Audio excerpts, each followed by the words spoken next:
नमस्कार दोस्तों, मैं डॉक्टर सचिन जैन। आज हम बात करेंगे थ्रोअर शोल्डर। थ्रोअर शोल्डर क्या होता है? बेसिकली जो भी थ्रोइंग का एक्शन करता है या बॉल फेंकता है या भाला फेंकता है या शॉट पुट फेंकता है, उन वाले एथलीट्स के लिए ये जो शोल्डर पेन होता है, उन पेन को हम कहते हैं थ्रोअर शोल्डर।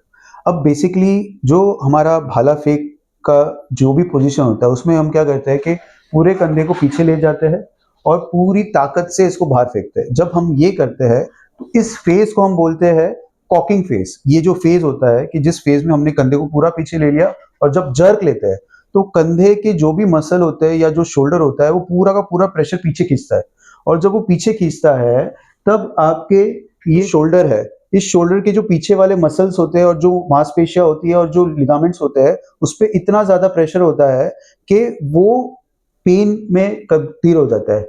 इमीडिएटली तो नहीं होगा, अगर आप एक बार कर रहे हो थ्रोइंग, 5 बार कर रहे हो नहीं, बट जब आप रेगुलरली ओवर यूज इंजरीज कर रहे हो, ओवर यूज क्या होता है कि आपने मतलब दिन में 50 बार कर दिया उस चीज को और 50 बार आपने 2 साल तक कर दिया। तो जब आप 50 बार 2 साल तक रेगुलरली ये एक्शन कर रहे हो एक ही हाथ से, तो उससे क्या होगा, ये जो पार्ट है ये बहुत प्रेशराइज हो जाएगा और धीरे धीरे इसकी जो मसल्स है या जो टेंडन्स है या जो लिगामेंट्स है ये फटना शुरू हो जाएंगे। और दूसरी चीज क्या होती है कि ये बाइसेप्स का टेंडन होता है, जो हमारा जो बाइसेप्स का मसल होता है, ये वाला बाइसेप्स का मसल, ये हमारा जो शोल्डर के अंदर लेब्रम होता है या जो चिटकनी होती है उस चिटकनी से ओरिजिन होता है। तो जब भी बाइसेप्स हमारा मूव होता है या बाइसेप्स को हम थ्रो करने के लिए यूज करते हैं तो ये बाइसेप्स के ऊपर बार बार प्रेशर आता है और झटका लगता है। तो ये एक पुली जैसा काम करता है कि वो पुली जो बाइसेप्स है वो बार बार उसको खींचती रहती है। तो उससे जो ऊपर का जो परत है या लेब्रम है जो या मांस है वो फट जाता है। तो इसको हम बोलते हैं स्लैप टेयर। तो आपके एमआरआई में भी आप अगर कोई भी पेशेंट्स के पेन होता है तो कराते हैं तो उसमें आता है स्लैप टेयर। तो ये स्लैप टेयर क्या होता है कि ये बाइसेप्स के बार बार खींचने की वजह से जो टेंडन है, वो जो लिगामेंट है वो फट जाता है और उसमें टेयर आना शुरू हो जाता है।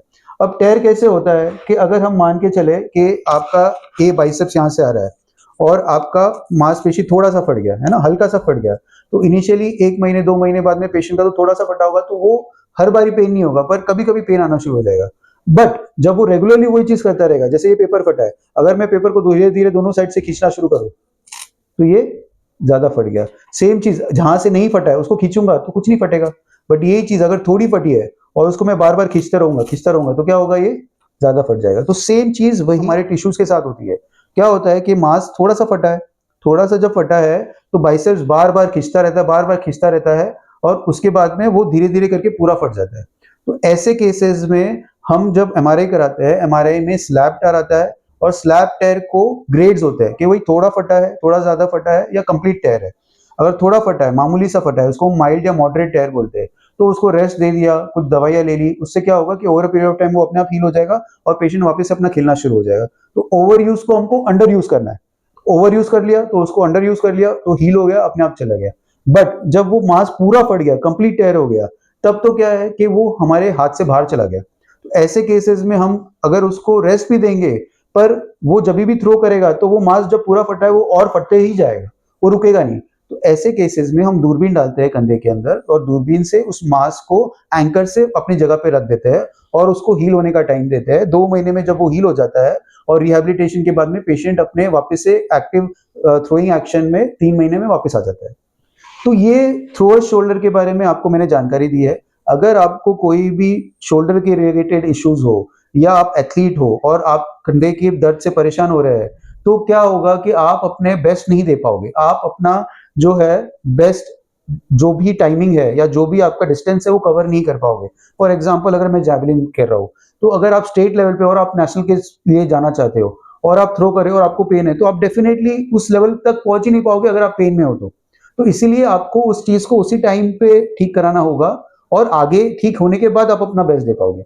तो thank you so much for watching this video. अगर आपको कोई भी लिगामेंट या शोल्डर इंजरीज हो तो प्लीज हमारे पास आइए, हम जीवन रेखा हॉस्पिटल में हैं और हम इसका बेस्ट से बेस्ट इलाज करने की कोशिश करेंगे। Thank you so much.